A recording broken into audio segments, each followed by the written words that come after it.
question that investigators have, I think, is why you held on to those documents when you knew the federal government was seeking them and then had given you a subpoena to return them. Are you ready? Are you ready? Can I talk? Yeah, what's the answer?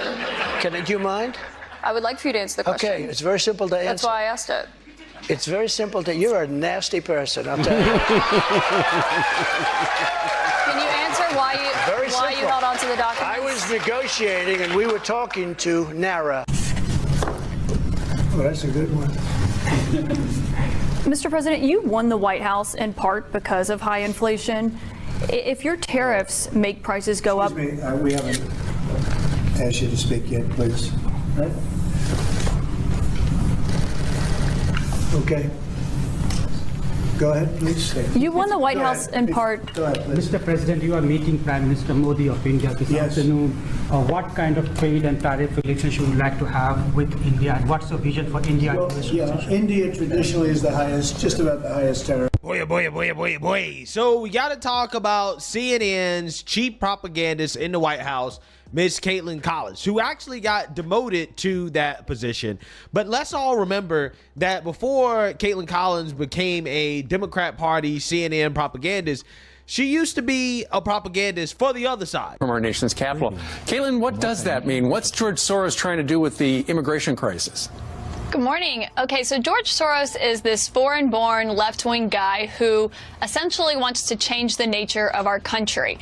And in this data dump, one of the memos was about the refugee crisis. And they made 3 points. They think that they've been successful at influencing immigration policy across the world. They think that the refugee crisis is an opportunity to continue doing so. And they think the refugee crisis is the new normal.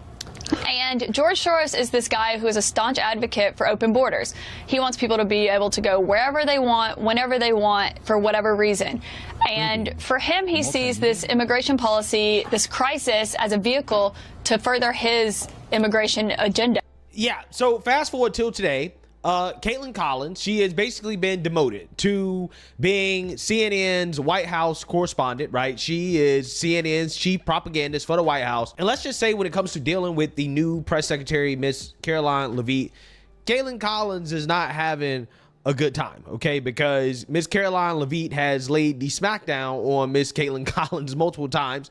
Like, for example, when Miss Caitlin Collins confronted Miss Caroline Leavitt over the fact that the White House has basically banned the AP from the press room due to the fact that they refuse to comply with the name changing of the Gulf of Mexico to the Gulf of America. I don't think for you, which White House official made the decision to bar the AP reporter from the Oval Office and the diplomatic reception room last night? Well, first of all, let me just set the record straight. It is a privilege to cover this White House. It's a privilege to be the White House press secretary. And nobody has the right to go into the Oval Office and ask the President of the United States questions. That's an invitation that is given.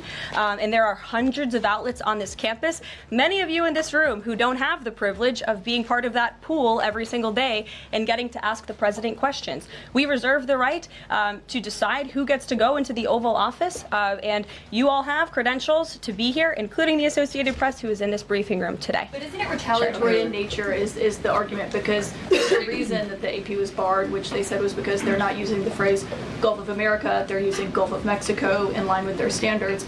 And so the question here is this setting a precedent that this White House will retaliate against reporters who don't use the language that you guys believe reporters should use? And how does that align with the First Amendment commitment that you were just talking about? I was very upfront in my brief. So this Gulf of America, Gulf of Mexico bullshit, all right, it should be the Gulf of America, right? The fact that the Democrats and the liberals would make just a huge deal out of it being called the Gulf of America is just ridiculous. But again, Donald Trump in this term, he is very calculated. He is very calculated. And he knows how to trigger and make these Democrats just break down and protest and melt down and it's actually pretty funny. it's pretty funny. These people are out here marching and chanting and whining and crying about the things that he has done in such a short period of time. Oh, he knows how to trigger them. But the thing is, they're not gonna stop. They're gonna keep going and keep going and keep going, because that's what Satan does. On day one, that if we feel that there are lies being pushed by outlets in this room, we are going to hold those lies accountable. And it is a fact that the body of water off the coast of Louisiana is called the Gulf of America. And I'm not sure why news outlets don't want to call it that, but that is what it is. The Secretary of Interior has made that the official designation in the geographical identification name server, and Apple has recognized that, Google has recognized that, pretty much every other outlet in this room has recognized that body of water as the Gulf of America, and it's very important to this administration that we get that right, not just for people here at home, but also for the rest of the world. Sure. Yeah, so I really don't understand why the mainstream liberal media and Democrats are so triggered by the name change of the Gulf of Mexico to the Gulf of America. I mean, the Gulf of America sounds more inclusive, right? I mean, I'm just saying, technically Mexico is a part of America too, right? So I think that the Gulf of America would be inclusive of everybody, right? This is the type of stuff that these people claim to worry about when it comes to any other subject, right? But when it comes to this, they seem to not like inclusiveness, right? I'm just saying, these are the same people that decided that it was okay to change Aunt Jemima, right? I think he was being nice and being generous. He could have called it the Gulf of the United States of America. He just said the Gulf of America, which includes North America, the United States of America, and South America. It includes all of that. So I think he was actually being nice. So take that for what it's worth, but just because it's Donald Trump and he is doing something that they have never even thought of, so of course it's a kooky idea. Nah, it's the Gulf of America. Right, to another name, Uncle Ben's to another name. They call boys girls and girls boys. I mean, you know, typically this type of stuff doesn't really bother the left, but because Trump did it, they're triggered. So with that being said, it's not just Miss Caroline Leavitt that Caitlin Collins is having an issue with. She's also having direct confrontations with the president himself, President Trump. And let's just say that's not going too well for her either. Take a look. On your cabinet, sir, we saw Robert F. Kennedy Jr. get confirmed. He's going to come in here and be sworn in. Mitch McConnell has now voted against several of your nominees. He voted against RFK Jr. as the next health secretary, citing conspiracy theories. What's your reaction to that? Well, I feel sorry for Mitch. I need to let the president answer, but at this point, this lady is irritating to me. She is irritating, and I think she's a grifter. And I'm surprised she hasn't came back over to the Republican side or the right at this point, but they're paying her to be a grifter. Actually, she hasn't did it because she's under contract still with CNN, so that's probably why she hasn't done it yet. And I was one of the people that he wanted to go to the end and he wanted to stay leader. He's not equipped mentally. He wasn't equipped 10 years ago mentally, in my opinion. He'd let the Republican Party go to hell. If I didn't come along, the Republican Party wouldn't even exist right now. Mitch McConnell never really had it. He had an ability to raise money because of his position as leader, which anybody could do. You could do it even, and that's saying a lot. But the fact is that he raised money and he gave a lot of money to senators, and so he had a little loyalty based on the fact that as leader you could raise a lot of money. Speaking of that, this is another notable media moment that took place yesterday between Donald Trump and CNN's Caitlin Collins in the Oval Office. Listen to this. Mr. President, you won the White House in part because of high inflation. If your tariffs make prices... Excuse me, we haven't asked you to speak yet, please. Right?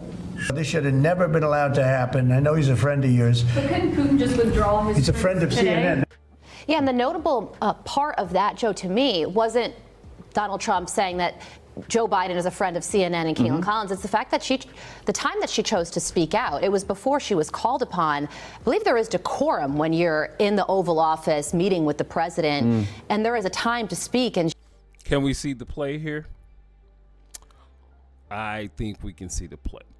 The play is she's going to be an agitator, an irritator, and because Donald Trump has already kicked out the AP for not acknowledging the Gulf of America, because Caitlin Collins is such a, is going to be an agitator, he might end up kicking her out, and then that's going to blow up and be this whole big thing. Can we see that kind of playing out right now?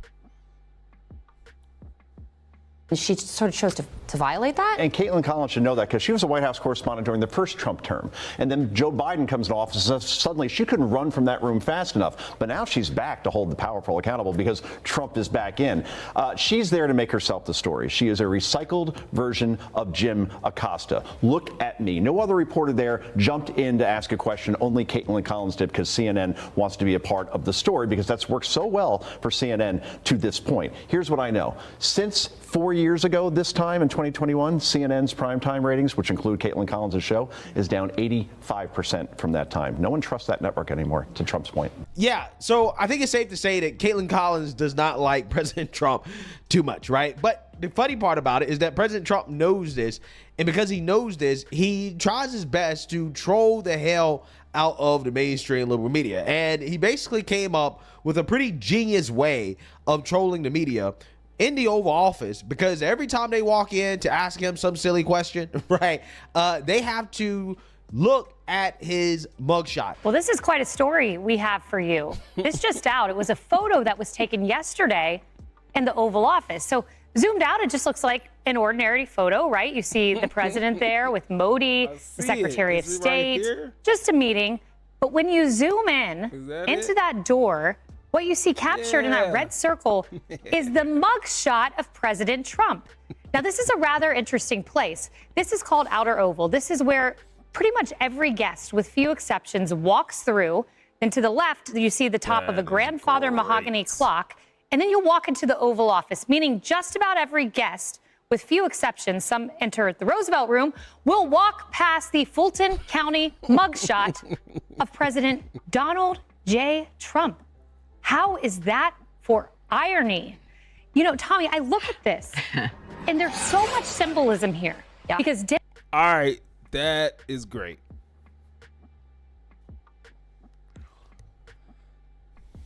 That is that is a troll movie. Like, you motherfuckers trying to get me. Yeah. And I'm sitting here right now and walk past it. You can't miss it. You can't miss the mugshot. Is right there at the end. You can choose to ignore it, but it's going to be in your peripheral vision. Let's continue. Democrats tried to destroy this man, and that photo captures that endeavor. They did not destroy him. He is hanging up the photo in Outer Oval that Democrats in Congress, senators, will have to walk by when they meet President Trump in the Oval Office. He's trolling the trolls, and it's so epic. I love it so much, but I think it's also not even just for him a sign of resilience, but for the American people as well. That was a turning point, that mugshot. There's a reason he was so proud of it. He didn't look at it like you typically look at a mugshot. He looked at it like a badge of honor. He marketed it. It was a big moment for him in a campaign season of so many moments. But it is also indicative to the American people, so many that have felt beat down, that have felt run down, that have felt stepped on and squashed by this behemoth that is the federal government. This is also a picture for them, reminding them, hey, look at all the things that Donald Trump went through. I can get through it too. He has an army of people behind him. Republican, Democrat, Independent, doesn't matter. And that's symbolic in that photo. I think it's beautiful. I think it's great. And I'm so glad he put it there. What a reminder. Yeah, it is a reminder. A reminder that has a different meaning depending on who is walking through the door.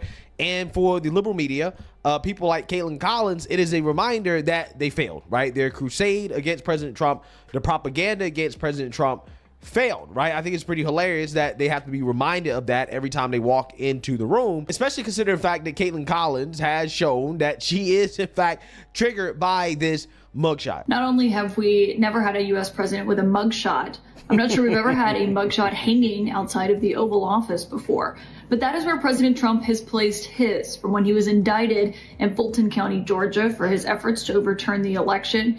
We learned a few days ago he has a framed cover of the New York Post with his mugshot just outside the Oval Office in what is known as the Outer Oval. Now, we discovered this when he was greeting the Indian Prime Minister. They were seated in chairs in front of the fireplace in the Oval, but just over the shoulder of his chief of staff, Susie Wiles, you could see the president's mugshot there as he has it framed. This is fantastic.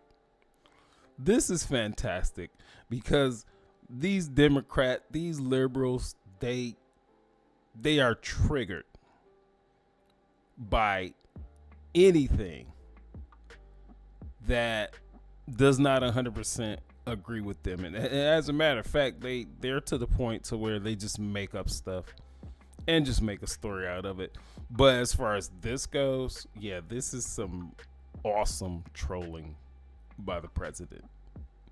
And it got their asses triggered, and it's fantastic. His aide and person who is his social media guru, really, Dan Scavino, posted a video of it saying, "Happy Valentine's Day" from the beautiful Oval Office. This has really become a rallying cry that Trump has used on the campaign trail. They've even put it on merch and sold it featuring his mugshot, and now it has a home outside the Oval Office as well. I don't know what it is, but I've always had a problem with a person with a top thin lip. Real thin, and then the bottom lip is a little bit bigger than normal. Anytime that I've seen somebody like this, they're always suspect. And she is no exception. Well.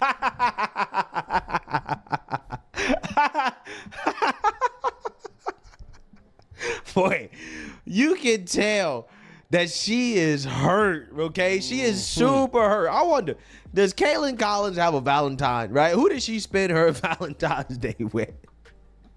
Don't let me find out. Her and Corinne Jean-Pierre been spending some time together. Oh my gosh. I don't know. Those two. I don't know, man. I don't know. I'm just saying. Okay, Caitlin Collins, you know, she is just very masculine, right? She comes off as very masculine. She has a lot of masculine energy. So yeah, that's gonna be the end of this video. If you are on Facebook, like the video, comment on the video, share the video. That would be good. On YouTube, Mr. Info 5000. Peace.